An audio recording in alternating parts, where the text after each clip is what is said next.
Hello po mga kababayan, kamusta po kayong lahat? And once again, welcome back to another episode of Simply Talkies Vlog.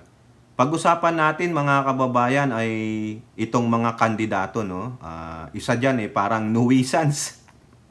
Napakaganda po ng gagawin ng kandidatong ito kung sakasakali po siyang mananalo.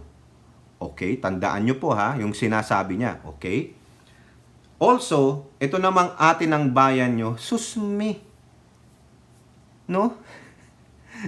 Meron po kasing video, hindi ko mapapakita kasi pag-aari po ito ng ABS-CBN. Kung gusto nyo, ibibigay ko sa inyo article. In that article, nandun po yung video kasi baka i-copyright. Nagka-copyright po kasi ang ABS-CBN. No? Ito talagang si Manang Aimee, mangga talaga mangga. Oo. At the same time, mga kababayan, meron pong isang quote card dito na kung saan mukhang friendship over na yata. Friendship over na. Mukhang nagsaulian na ng mga kandila. Ika nga nila. Pero bago tayo magpatuloy, tayo po ay magbibigay pugay at pasalamat sa lahat ng ating channel members, followers, subscribers, nagla-like at nagsishare ng ating mga video sa mga nagbi-video replay, nagsishare ng kanilang blessings through super chat, super stickers, and super thanks. At ganun din po sa mga nakakasama nating regular sa ating video premiere at live streaming. Special shout out to all OFWs and to the men and women in uniform. And also to Kai Elora, kay Tita Aurora, dyan po sa bayan ng Palawan, Zambales, Norte, sa Visayas at sa Mindanao, except sa Davao City. Alam nyo naman na siguro at may gusto pong bumati sa inyo ng isang malakas na... Siyempre, si Lenlen. Kasama po natin si Lenlen. Ayan. Guest lang siya dito. Minsan tinatamad daw po siyang magsalita kaya ako na lang daw po. Di ba, Lenlen? Tama. So, eto po, no. Mabilisan lang tayo. Maiksi lang tayo para hindi kayo mabore, no. So, unahin natin yung balita sa GMA Newsline. O, News Online. Sorry naman. Kasi natatawa po ako dito. Nung nakita ko to, what? Kung yung kahapon, may nagsasabi, si Dante Matinag, tama po ba, no? Na i-vlog natin to.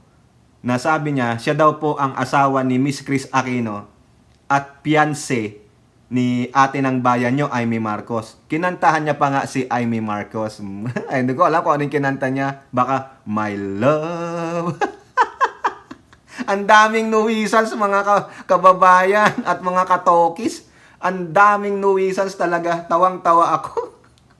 Meron pa doon, may security guard, may engineer carpintero, meron pa yung look-alike ni Sarah na, ano yung ano niya? Ano yung gumaganon, tapos, gumaganon ba yung, ano ba yung ganon? Tama ba? Laban na yata siya, kakampi na daw siya ni Lenlen eh. O, eto po. Eto po siya, oo. Mag-usap kayo ni Lenlen. Hi, Lenlen. Ngayon naman, kahapon sa ating bansang Pilipinas, naku, Diyos ko, ang daming nilabas ng mental. Oy, kayo dyan sa Mandaluyong, yung mga kliyente nyo, nakatakas. Baka naman nabuksan yung tunnel. Ewan ko mga kapatid kung maniniwala ako dito mga katokis kababayan, no? Ito, inunahan ko na naman kayo ng tawa kasi talaga, nung nabasa ko pa lang yung article, sabi ko, oh man, another one. Another one, nakapuslit. Sino ba mga nagtatrabaho dyan sa Libertad, dyan sa mental institution sa Mandaluyong? Hoy, Abalos! Ang daming pinakawalan ng mental, oh. Tinatawagan ko po si Mayor Abalos, ha, hindi po si DILG, yung tatay po, no? Kasi sabi dito, Marcos Air seeking Senate seat vows free rice for all Filipinos. Pucha. Nakuha nyo sa Tagalog. Tagapagmana ng Marcos, sumusubok na maging senador, nangangakong libre ang kanin, rice eh. Ay, hindi. Libre ang bigas sa lahat ng Pilipino. Bakit kinakailangan pang maging senador bago maging libre ang bigas? Ano ba to? Maniniwala ba kayo dito? Ano ba naman to? Ito po oh. A self-confessed rich man, talagang tinabi niya mayaman ako, filed his COC for senator for election 2025 saying he can provide free rice to all Filipinos as an heir o tagapagmana daw po ng pamilya ng Presidente Marcos Jr. Patay na naman si Lakay. Lakay, ano ba to? Anak mo ba to sa labas o ano? Baka naman dito mo binigay yung Talano Gold. yung Buddha na punong-puno ng diamante. Yung mga haka-haka, no? Gawang kwentong ni Lola Basyong. Eric Negapatan. Ayan daw, si Eric Negapatan, who filed his COC with a few supporters, said his wealth was given to him by Josepa Edralin, the grandmother of President Marcos. Si Doña Edralin, Josepa Edralin Marcos, yung nanay ni Apo Lakay. Oo. Ito sabi ni Eric. Yung isang kalbong Eric, may saltik. Ito rin, isang Eric, may saltik. Ano ba to? Ayoko na maging Eric. Elora, wag niyo kong tatawaging Eric Oy, Suset, kung may anak ang lalaki, wag mong pangalan ng Eric, mukhang may saltik. Eric, saltik. Tawa na naman ako ng tawa dito. Quote, iniwanan sa akin ni Doña Josepa Edralin Marcos, I'm the heir of the Malayan Bank, Malayan Insurance, Malayan Independent Tax Corporation. Puro Malayan naman daw, Malay. Ano man ako? Maharlika. Maharlika Bank. Nako, kasama mo si Tad Oletche yan, hindi kick out yan. Utang, may bangko, may insurance, may tax corporation. Ano pa kulang? Ako po ay isa sa eredero. Iniwan sa akin ang mga pagpapalang ito. Ako ang boy boy pala nila sa Batak. Oy, Aimee, alam mo ba to? BBM, alam mo ba to? Wag na si Madam Irene, mukhang naman yan. Ako ang boy nila sa Batak, sa Ilocos Norte. Sanggol pa lang ako, inampon na ako ni Doña Josepa. Lahat ito iniwan sa akin. Pero na naging presidente si Bongbong, binigay ko sa kanya. Ayan daw, binigay daw. Hindi na sa'yo, na kay PBBM na. So si PBBM na ang rich, hindi na ikaw. Taranta. Ito yung mga pabula na mga kwento. Kathang isip. Visit na ito. Pinatawa ako nito. Kahapon, tawang-tawa ako dun sa umawit kay Aimee, yung asawa ni Chris at fiancé daw ni Aimee. Ito naman ngayon, eredero. Kaso, ito daw. Kaso, noong ibinigay ko sa kanya ang yaman, nakalimutan niya iyong mga code. Pero ibinigay ko sa kanya ito para gamitin sa more than 100 million families. Hindi Marcos ang inilagay sa bangko kasi kung ito ay Marcos, nakuha na ito ng PCGG. Yari ka! Hahabulin ka ng PCGG ngayon. Binigyan mo ng sakit ng ulo ang sarili mo. Ito pa saan daw manggagaling yung funding sa free rice? Suset, Maritel, Elora, wag na kayong mamblema sa bigas ninyo. Iboto nyo si Eric Nagapatan. May libre kayong bigas for life o wala na daw Ayun naman pala, Pangulong Marcos, yun lang ang kailangan mo. Bakit ka pa nagtatanim dyan? Ang sakit sa ulo nitong mga nuisance candidate na ito.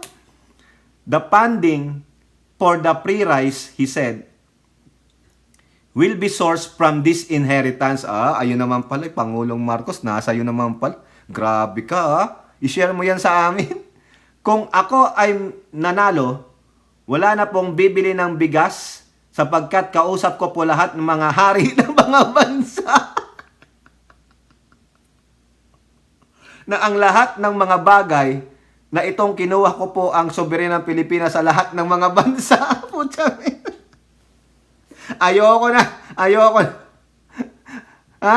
Wala na daw. Nakuha daw niya ang soberenya ng ating bansa pabalik. Ayan. Ay, ang galing na. Grabe naman ito. Antindi nito. Antindi mga kababayan. Bilib ako sa iyo, Eric, ha? Oh. Grabe mga kababayan.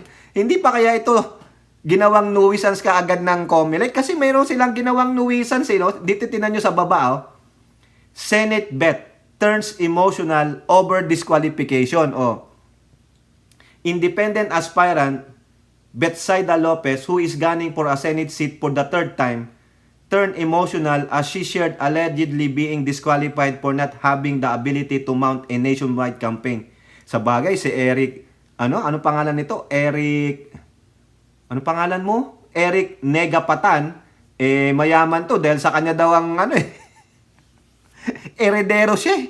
'Di ba? Bilyonaryo siya, trilyonaryo. Oh, kaya kayang-kaya niyang maglibot sa buong Pilipinas. Etong si Betsaida Lopez wala, kaya umiiyak siya.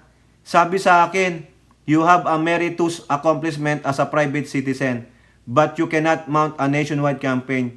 Wala raw akong kakayahang mangampanya samantalang mahihirap ang boboto. She then said she was the chosen one of God.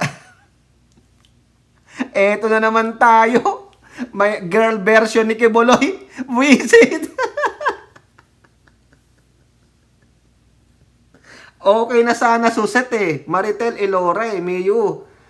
Kaso, bigla siya sabi niya, I am the chosen one of God. Paano na si Kibuloy? Yari ka kay Kibuloy. Maganda magtandem kayo ni Kibuloy saan? Sa kulungan. Visit kayo. And, siya ang chosen one of God and threatened to curse all individuals who will disqualify you. Yari kayo. Kukulamin kayo nito. Kapag hindi ako pinagtakbong senador ng COMELEC, lahat ng mga taong involved na ako ay i-disqualify sa pagiging mahirap ay isinusumpa ko ang mga taong yan at idideklara ko na pinakawalang kwenta kayong ahensya ng gobyerno. Nang sumpa na. I hate politics. O bakit ka nandyan? Walang yato talaga tong mga to. Sino ngayon ang gumawa ng paraan para gumawa ako ng hindi ko gusto? Diyos ang gumawa ng paraan. Idinideklara ko sa dami ng himala sa buhay ko, I am the chosen one of God. Nako, patawarin niyo po ako, Diyos ko. Meron pa palang Kibuloy 2.0. Diyos ko, patawarin niyo po ang Pilipinas. Kawawa naman ang Pilipinas. Wasak na nga tayo sa politika. May mga tao pang ganito sa bagay. Hindi masaya ang campaign period, hindi masaya ang ganyan kung walang mga nuisance Sila po 'yon.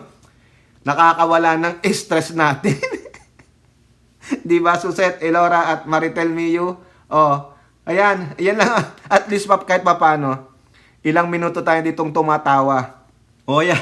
May istorbo po, may tumatawag So, ulitin lang natin. Merong heredero, si Eric Negapatan, na siya daw po ay pinamanahan ni Doña Josefa Edralin Marcos ng kayamanan. Kaya pag siyang nanalong senador, libre na po ang mga bigas ninyo lifetime. Bakit? Yaantay mo pang maging senador ka. Milyonaryo ka naman. Di magbigay ka na lang ng libreng bigas sa lahat ng Pilipino. Ay, nako, Diyos ko. Ito namang isa si Betsaida Lopez. She is the chosen one. At sinusumpa niya ang mga taga-COMELEC na magdideklarang siya ay nuisance. Hindi niya kayang mangampanya. Lagot kayo, COMELEC. Sige kayo. Di ba? Yan po yung tinatawag nating mga pangwala ng stress. O, di ba? O now, mga kababayan, punta naman tayo dito. Kay Manang Aimee. Grabe ka naman, Manang Aimee. No? Ito po, si Manang Aimee sa balita ng politiko. Kahapon, si Manang Aimee, nako, Dala-dala niya pa si Lola Meldy. Grabe na. Bakit mo pa dinala si Lola Meldy dyan sa pagpapile ng COC o sa balita ng politiko? Dinala pa si Imelda. Amy Marcos formalizes re-election bid. Oh, ayan. Nako, Diyos mio. The presidential sister was accompanied by her mother, former First Lady Imelda Marcos, and sons Borgie and Michael at the Manila Hotel, Tent City in Manila. Oh, ayan. The senator and her family attended the mass at the Lady Remedios Parish sa Malate. Nanay ko excited. Hindi nakatulog yan. 5 a.m. natulog tapos 7 a.m. nasa simbahan na. Nakikidasal. Inaasahan ko na yung swerte at wisdom niya ay magbigay sa akin. Oh. Di sana ipagdasal na lang ni Lola Meldy na makipagtulungan ka sa kapatid mo. Iwanan mo ang mga Duterte. Wala kang mapapala sa mga Duterte. Divisive ang mga yan. Mga cuddlers ng mga kriminal. O, di ba? Mga nag-iimbak ng pondo. Oo. The senator said she decided to withdraw from the administration senatorial slate to protect his brother. Ay, naku, Diyos ko. Oh. Sabi daw ni Pangulong Marcos, okay lang. Susuportahan niya pandag na ako. Ako naman, hindi naman kami kailanman nag-away, nagsasagutan. Ang amin lang, ito ay paniniwala ko na higit ako makakatulong. Oo, ayaw mo lang talagang tulungan ng iyong kapatid. Ha? O, bakit mo pa kasi dinala si Lola Meldy dyan? O bakit nag-insist ba? Eto pa. Ha? Hindi lang si Lola Meldy, ang dala-dala niya at yung dalawa niyang anak. O, dito sa balita ng ABS-CBN. Sea of Red fills Quirino Grandstand on second day of COC filing. O, ang dami daw mga nakapula. Ha? Okay? O, sabi dito, supporters of a re-electionist senator and a party list aspirant painted the Quirino Grandstand red on the morning of the second day for the filing of COCs. As early as 6 a.m., individuals and groups wearing red started to fill the area in front of the Quirino Grandstand. Among them was the bosses ng Manileño Federation of Sectoral Organization led by their president Benedict Monpero. He said they expected about 500 individuals to arrive to endorse Amy. Anak ng tokwa naman. Pwede naman yung gawin yan. Pero wag na kayo manggulo pa dyan sa Quirino. Panggulo kayo. Wala ba kayong mga trabaho? You have so much time in your hand to do that. 500, oh. Kung mapapanood nyo nga yung video, kasi may video dyan, no? Hindi po pwede, kasi ABS-CBN to, makaka-copyright tayo, mga kababayan, eh. No? Talagang may banda. Ha? May banda po sila, eh. Nakakasaro. Try nga natin, no? Pag na-copyright tayo, yari tayo, ha? O, panoorin nyo. Bahala na. Kung makaka-copyright, tatanggalin natin yung video. Pasensya na, oh. Okay? ABS-CBN kasi to, eh. Kakaasar naman, so hopefully hindi tayo copyright ng ABS-CBN dito. Good morning mga kapamilya, day 2 na ng filing of Certificate of Candidacy ng mga nagnanais tumakbo bilang senador at party list representative. Nandito tayo sa harap ng Quirino Grandstand sa Maynila kung saan nagtitipon-tipon ang mga supporter ng mga ilang maghahain ng kanilang COC ngayong araw. At nandito nga sa akin likuran ay tila isang pahabang parada. Nagsisimula dyan, aabot hanggang doon, malapit na sa Manila Hotel. At itong mga taong ito nga, nagasuporta ito ng mga ng isang senadora na maghahain ng kanyang COC ngayong umaga.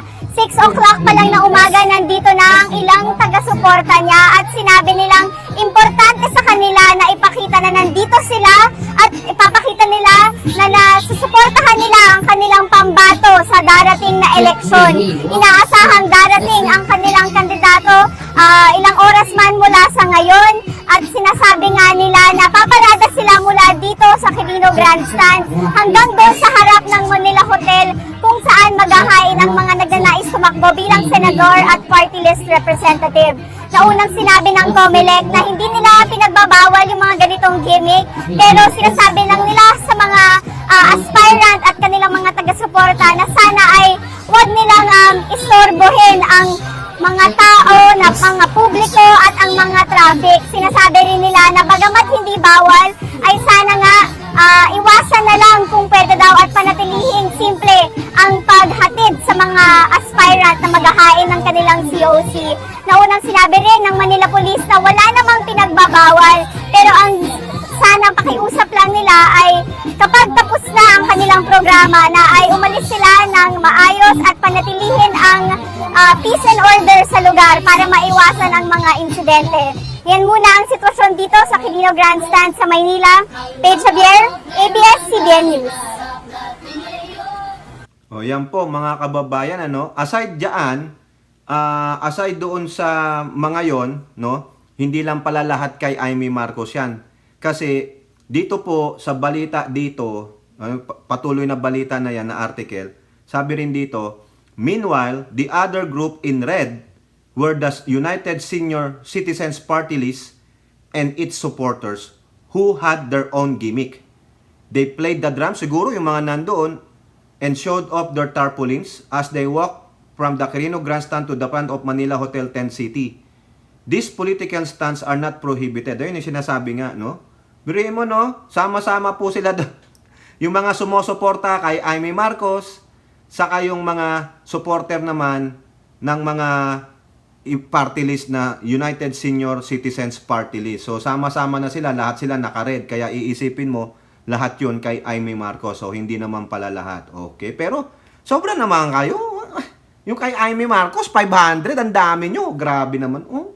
Ang tindi, mga kababayan. Pero kanya-kanyang gimmick, hindi naman mapipigilan yan. Bahala sila, hindi naman pinagbabawal daw ng COMELEC. Basta wag lang daw i-impede o aabalahin yung mga nasa COMELEC. Okay? Now, yung sinasabi natin kanina is friendship over. Between who? Eh di yung kay Tambalina sa kay Pusit. Bakit? Kasi dito po sa Global Daily Mirror, mga kababayan, meron po silang quote card, no? Na kung saan mukhang meron po dito na yung pag-file ni Amy Marcos ng kanyang candidacy nabibigyan ng kulay. Eto po, sabi diyan,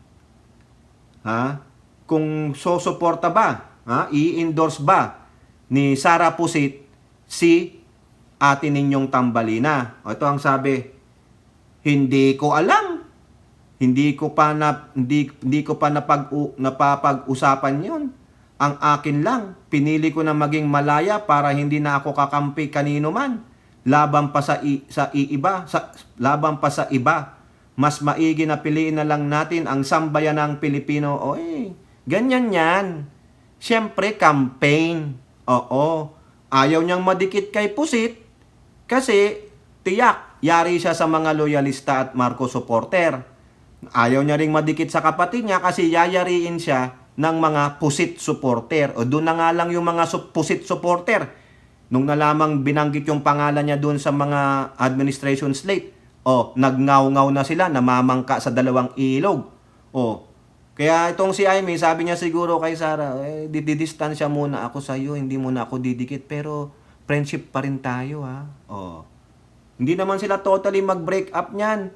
Pag natapos ang eleksyon, balik sa dating gawi. At pag nanalo siya, lalong balik sa datong gawi. Friends pa rin siya. Ang sasabihin niya, hindi naman kami nag-break up niyan, hindi naman kami nagkaaway ni BP Sara, di ba? Hindi lang ako, pumagitna lang ako. Ayaw kong pumani kasi that is during campaign. Yun lang yun. She is trying to play safe. Pero sinasabi niya, hindi ako nagpi-play safe. Maniwala ako sa iyo. Wag mo na kaming gaguhin. So this is not friendship over. This is just on hold. On hold. Nakapause. Nakatigil muna. Kasi bakit? Campaign election.